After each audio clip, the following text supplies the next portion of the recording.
మన ప్రభువును రక్షకుడైన యేసు క్రీస్తు అతి శ్రేష్టమైన నామాన్ని బట్టి ఈ ఉదయకాల హోసన్న దైవ సందేశాలునే కార్యక్రమం వింటున్న దేవుని బిడ్డలని మీకు శుభం కలుగునుగాక. అందరికీ పేరు పేరున వందనాలు.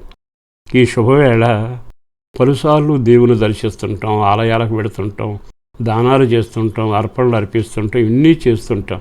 ఇవన్నీ దేవుని దయ, దేవుని కనికరం మనకు రావాలని ఒక కీర్తనాకారుడు చక్కని మనవిని చేశాడు. ఆ మనవిని మనం కూడా జాగ్రత్తగా వింటే కొంచెం ఆశ్చర్యంగాను తర్వాత ఆనందంగా అనిపిస్తుంది. 22వ కీర్తనలో 19వ వాక్యంలో అన్నాడు, ఏమని ప్రార్థన చేశాడంటే, యెహోవా దూరముగా ఉండకుము, నాకు దూరముగా ఉండకుము అంటున్నాడు. చాలాసార్లు మన జీవితంలో ఎంతమంది మనకు కలిశారు, ఎంతమంది దూరం అయ్యారు. చదువుకునే రోజుల్లో ఉన్నవాడు ఉన్నారా? కలిసి ఉద్యోగం చేసిన వాళ్ళు ఉన్నారా? కలిసి కాపురం చేసిన వాళ్ళు ఉన్నారా? కానీ ఈ లోకంలో ఎవరు దూరమైనా గాయం కొంతకాలానికి మారుతుంది. కానీ ఇక్కడ అంటాడు కదా, నీవు నాకు దూరం కాకూడదని దేవుని బ్రతిమలాడుతున్నాడు. ఇతను వెండి అడగల, ఆహారం అడగల, ఆరోగ్యం అడగల, నువ్వు దూరం కావాకయ్యా అంటే దేవుడు దూరం అయితే ఉండే పరిస్థితితో అతను ఎరిగినవాడు. చాలాసార్లు మన వాళ్ళు మనిషిని దూరం చేసినాక విలువ తెలుస్తుంది, మనిషి చనిపోయినాక విలువ తెలుస్తుంది. అవన్నీ ఎరిగిన సత్యాలేగా. ఉన్నప్పుడేమో పొసకనికుండా విచ్చలవిడిగా మాట్లాడతాం. ఆ మనిషి లేకపోయేటప్పటికి ఆ విలువ తెలిసి ఎంత ఏడ్చినా తిరిగి రాడుగా. ఈ రోజున సేవకుడిగా చెప్పగలిగింది ఏమిటంటే, మనుషుల సంగతి పక్కన పెడితే దేవుడే నీకు దూరం అయితే ఆయన వెలుగై ఉన్నాడు, జీవమై ఉన్నాడు, ఓ రకంగా నీకు మార్గదర్శి అయి ఉన్నాడు, నిన్ను మూసేవాడై ఉన్నాడు, అన్నీ ఆయనే కదా. మరి ఆయన దూరం అయితే ఎలా? అందుకే ఇక్కడ అంటాడు కదా, నువ్వు దూరం అవ్వబాకయ్యా అని బ్రతిమలాడుతూ ఓ చక్కని మాట అంటున్నాడు, నా బలం నీవే కదయ్యా. అంటే ఇతగాడికి వెండి బంగారం బలం కాదట, మనుషులున్నారే జనాభా బలం కాదట, దేవుడే అతనికి బలం. అబ్బా ఎంత చక్కగా ఉందండి. అంతే, దేవుణ్ణి ఇతను బలముగా అంగీకరించాడు, ధరించాడు. అంటే ఆ దేవుడు సముద్రాన్ని పాయలు చేశాడు కదా, సర్వసృష్టిని కలుగ చేశాడు కదా, శవాన్ని లేపాడు కదా.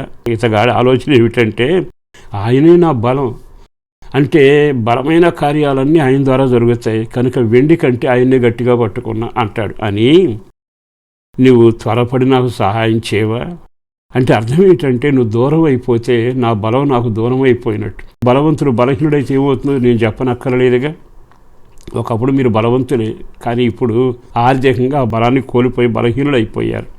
ఇలా కొన్ని విషయాలు మనం గమనిస్తే బలహీనులైన తర్వాత ఏమీ చేయలేవు. ఇప్పుడు అంటాడు, నా బలమా త్వరపడి నాకు సహాయం చే, దూరంగా ఉండబాకు అంటూ ఇంకో మాట అన్నాడు. ఖడ్గము నుండి నా ప్రాణమును, కుక్కల బలము నుండి నా ప్రాణమును, సింహపు నోటు నుండి నన్ను రక్షించి, గురుపోతు కొమ్ముల నుండి నన్ను రక్షించి నాకు జవాబు దయచేవా. 4 పదాలు వాడాడు. దేవుడు దూరం అయితే ఇతనికి అర్థమైంది, దేవుడు దగ్గరైతే దేవుడు తనతో ఉంటే ఏం జరుగుతుందో చెప్పాడు. ఒకటి అక్కడ రాసిన చక్కని మాట ఏమిటంటే, కుక్కల బలము నుండి. కుక్కలను గమనిస్తుంటాం కదా, అది ఎలా ప్రవర్తిస్తో మీకు తెలిసిన విషయమే కదా. కుక్కలంటే వీధి కుక్కలు కాదుగా, మన చీల్చుకు తినే వ్యక్తులు కొంతమంది ఉంటారు. వాళ్ళతో వచ్చే ఇరుకులు, ఇబ్బందులు అంతా ఎంత అనగలదు. ఆ కుక్క ఎగబడుతుంది, కళ్ళను పిగుతుంది, ఎంతగా చేయాలో అంత చేస్తుంది.